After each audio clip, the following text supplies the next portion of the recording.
Well, I've got some bad news and I've got some good news. The bad news is that February bass fishing is really not all that different from January. It is cold and it is tough.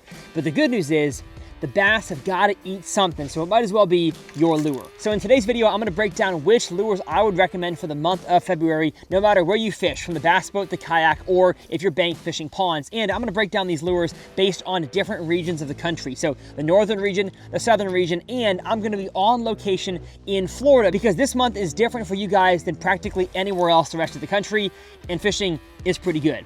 My name's Tyler, and let's talk about it. Another giant, another giant. Look at that, y'all. I can't believe what I just caught. Yes! Well, what's going on, folks? Welcome back to TRF. My goal with this channel is to help you guys become better bass anglers. So if that is something you're into, hit that subscribe button. Now, before we hop into all the lure recommendations for the month of February, this video is brought to you by my merch brand called Infinite Outdoors. I started this brand 2 years ago, and the name has two distinct meanings. The first of which being there are infinite possibilities of making memories, having fun in the outdoors. It could be adventuring, camping, hunting, and of course, fishing. And so that is the first meaning of Infinite Outdoors. The second one is that as a man of faith, I believe and I have my trust in a God who loves us so infinitely that he would send his son to die on the cross for our sins so that we can come to be in relationship with him. That is the second meaning and really the greater meaning of Infinite Outdoors. So whether you are not a person of faith or you are, this brand is for you. I've got some awesome hats. I've got AFCO Samurai sun shirts, Yuri sun shirts, their Reaper sweatshirt, and code TRF15 still saves you 15% on your entire order for as long as I have the sale going. So head on over to infiniteoutdoors.com if you want to support, and if not,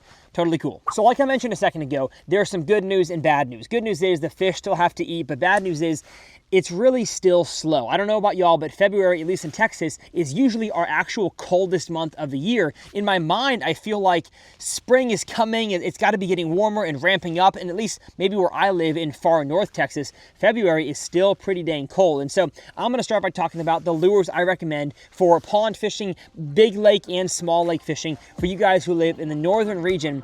And that is all the same lures I recommended last month.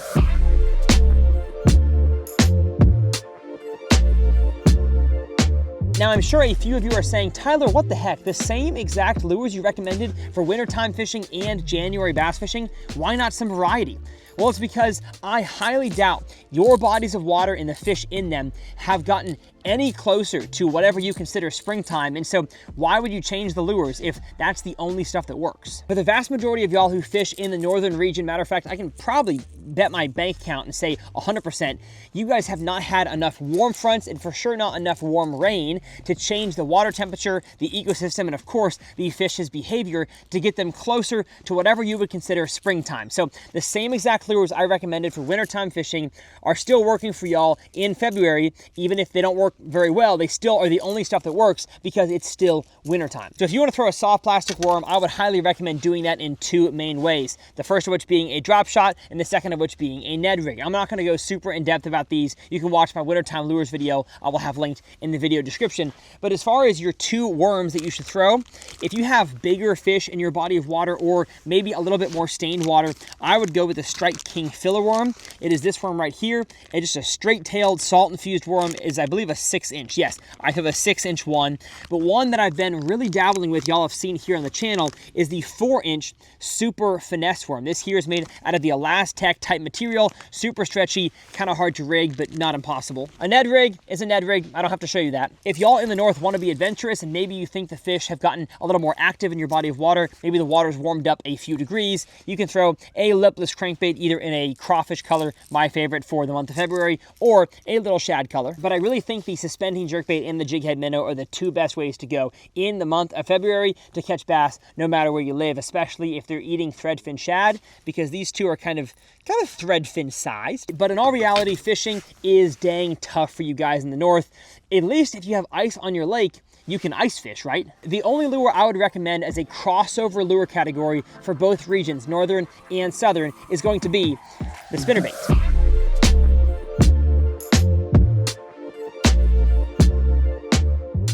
and specifically a Colorado or double Colorado blade spinnerbait. I don't throw this exact bait right here much beyond the month of April, if that. It is a February and a March lure for me, at least in Texas, and I know for all guys all across the country, this is a fantastic lure as a search bait, but it's about the slowest you can go. You can retrieve this thing slower than you can the lipless crankbait, slower than you can a flat side or a square bill, slower than you can, where'd it go? The hybrid hunter, there it is, for sure slower than you can retrieve that thing. A spinnerbait is just the best way to go, especially in colder, dirtier water. Also, little sneaky tip, the only time of the year I actually put a swim bait on the back of my spinnerbait is going to be during this time, because I want that boot tail to slow it down. Again, I want the slowest possible retrieve to keep this thing down near the bottom, and it's just a great way to catch fish, especially around submerged timber, where this is usually the most weedless type of reaction bait as compared to a vibrating jig and, of course, a crankbait. So if it gets to the end of the month and you live in the northern region, I think the spinnerbait can work for you. Go ahead and give this exact one a try. I will have it linked down in the video description along with all my other affiliate links. But if you live in the south, this thing should be tied on almost every time you go fishing, especially if you like to catch them up shallow. I think shallow bass from November, December, January are just kind of dormant. You can catch them, but oftentimes those bass that want to live shallow back in the backwater pockets and bays, they do not venture out deep. They will eat just enough to get by in the wintertime, and then once that water slowly starts to warm up, which we in the south in February should have 2 to 3 kind of major warm fronts, along with one thing I'll talk about, which is the length of day increasing. All of that makes the spinnerbait bite just that much better. Now, the next lure category for the southern region in February is going to be all the same lures as the north. Then I've already seen this one. Now, will I use the suspending jerkbait, the drop shot, the jig head minnow, and the lipless crankbait as much as I did in the wintertime? Probably not. I'm gonna go a little bit shallower as it gets warmer. Like I said though, it's not gonna get super warm, and so I still wanna have those tied on, but I'm gonna throw more faster moving and shallower reaction baits. So I'm gonna throw vibrating jigs, I'm gonna throw the hybrid hunter, especially towards the end of this month. At least where I live in North Texas, I would say these lures, the faster ones, apply more towards the end of the month. That's why I included the same stuff y'all in the northern region are throwing. But in the south, the pre-rigged soft plastic paddle tail swim bait, the red vibrating jig, ultra shallow in some grass, and of course, the Strike King hybrid hunter are lures that I will all use, sometimes force the fish to eat them, but I will use them later on in this month. But I grew up in Austin, Texas. I would say the pre-spawn starts in like end of January, beginning of February there, and so all your classic standard shallow pre-spawn lures are still gonna be in effect for a lot of you guys who live in the south. Now, one super important thing to understand about this time of the year is that the weather will affect how the fish bite on your body of water. And you might say, Tyler, duh, that's a no-brainer. But I feel like most anglers don't pay attention to the majority of things that are available to you to kind of clue you in on how the fish should be behaving. So when it comes to going from winter to pre-spawn and pre-spawn to spawn, a few factors are crucial. Number one, of course, warmer days. If your average daytime temperature is higher, it's going to warm up the water and get those fish into the springtime mood. But one thing that happens oftentimes is that the daytime temp will get high, but the nighttime temperature will be right back down to the cold. And so as long as our days still have a lot of nighttime to them, the water temp is not really going to rise all that much. The two most important weather changes, in my opinion, are going to be warm fronts that actually bring with them warm water and the lengthening of days as we get further along in the year. Now, before I get down to the wonderful state of Florida to talk about how fishing is different for you guys during this month, I want to show y'all a giant bass I just caught today on this lure right here, which is a classic wintertime lure, but I still have tied on here in the south in the month of February, and that is the Alabama rig. Let's see if just dragging the A-ring up it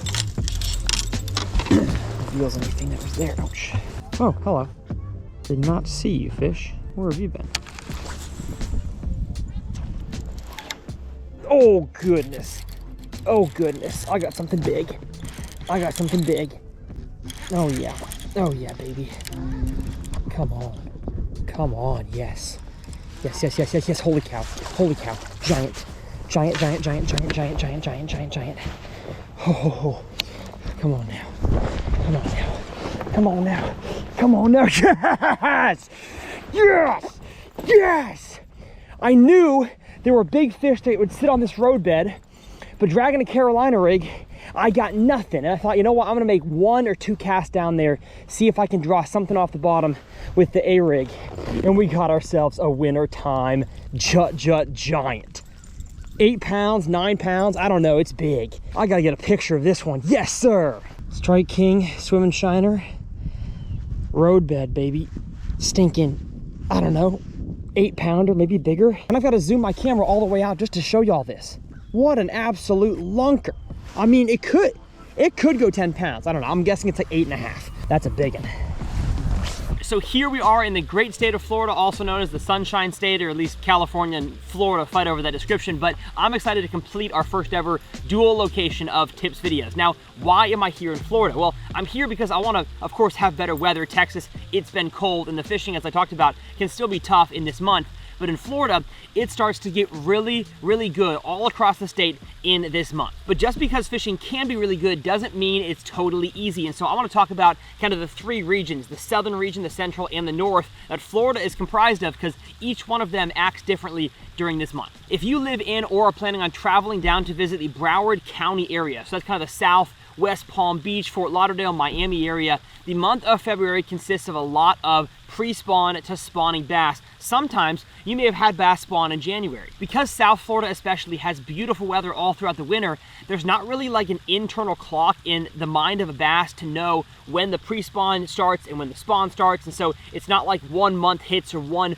warm front or full moon hits and bam, they're all up on the bank spawning. It's a much longer drawn out process. So you could have bass in all 3 phases right now. I think because of a major cold front they had here in South Florida that I know hit y'all in Panama City and Destin and that area pretty hard, the bass are pushed back a little bit. So here in South Florida right now, it's probably, again, I'm filming this early February.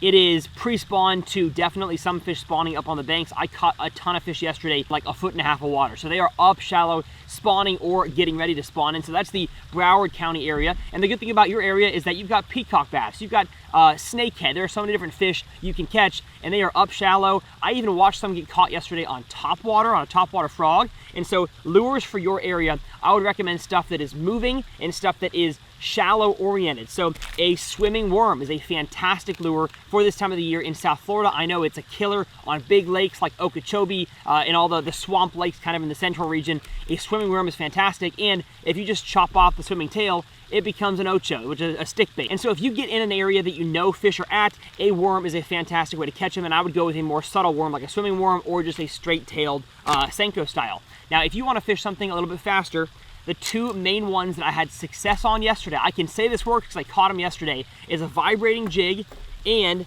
a paddle tail swim bait, either with a flashy swimmer hook or not, depending on the water clarity and the wind you have. But fish are wanting to be up shallow, and so could you catch them on a lipless crankbait? You probably could. Could you catch them on a square bill? You could. I just think you want to fish stuff that's ultra shallow because the fish are getting ready to spawn. Now, like I said, South Florida has all different phases of the spawn throughout January till May, and so you're going to have fish spawning up on the bank really for the next 4 months. So this selection of lures is going to work for you guys for the next few months for sure. Now, one popular vacation destination is the Orlando area, the Osceola counties and the Lake counties, that kind of central region of Florida, which still has fantastic weather in the winter, but I know the cold fronts hit you guys a little bit harder. And as far as big lakes go, you have the Kissimmee chain and you have the Harris chain on the south and north of Orlando, respectively. So for that area, could you have spawning fish in February? You can, and probably towards the end of the month you will. So unlike Texas, which is, if you look at it on a map, Texas is south and so is Central Florida, but they act way different. The fish are going to be much further along, and so expect to see spawning bass, at least one wave of them, on the first full moon or new moon in February. I don't know when that is, I should check. It looks like February 12th we have a full moon here in Florida, and so the fish should be,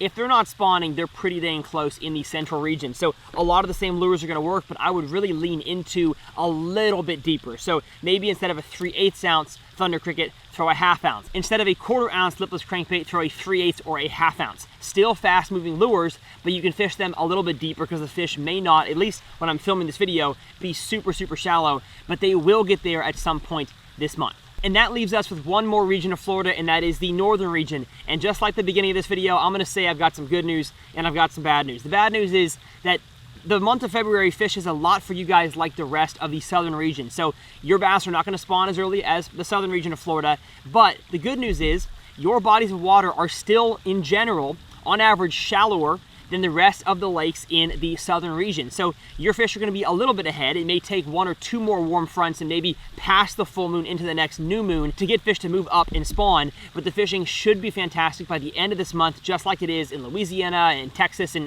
Mississippi. So if you live in the Jacksonville or Tallahassee area, kind of that northern corridor, don't be bummed out that your buddies in Miami down in Broward County are catching good bass early on this month and you're still struggling, because trust me, good fishing is coming for you soon. So for your lure recommendations, again, this is similar stuff to the Orlando area: vibrating jigs, lipless crankbaits, swim baits like this, but I would just go a little bit deeper and a little bit slower. Well, hopefully y'all enjoyed this episode being in 2 different locations, but I've got a juicy pond behind me that I'm itching to go fish, along with a million other ponds here in South Florida. So if you want to check out the tackle I was using, it'll be linked down in the video description. This is a fantastic month to get out there and catch a bass, so make sure you're making the time to go fishing. If you want to watch my vibrating jig, my chatterbait masterclass video, because especially for those of us in the South and in Florida, this is a very crucial bait during this time of year, whammy, it'll be a clickable video up here in the corner. My name's Tyler. As always, it's a pleasure. Thank you all so much for making this my job, and we'll see y'all next time right here on TRF.